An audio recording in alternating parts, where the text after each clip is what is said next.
Okay, take a look at this argument. If it is snowing, then the mail will be late. It's snowing, therefore the mail will be late. I know you love this argument and want me to keep using it in my lectures here. We proved this argument valid in a couple of previous thought primers, once using an ordinary truth table, once using an indirect truth table. So we know that the conclusion of this argument cannot possibly be false when we assume the premises are true. The question here is, why is that?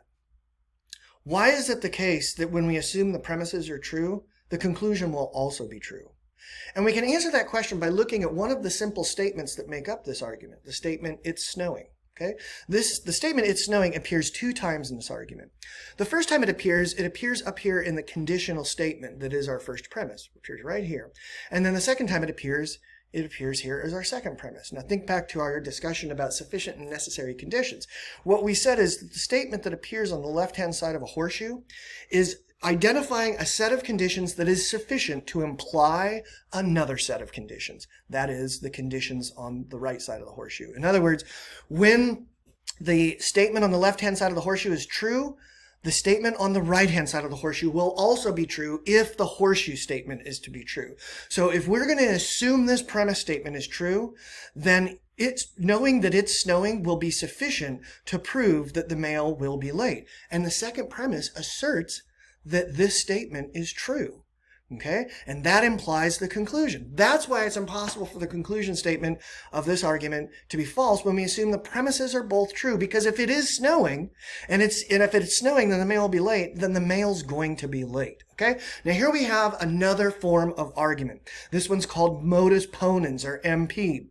And it's also a valid form of argument. It doesn't matter what kinds of statements are in the position of P and Q.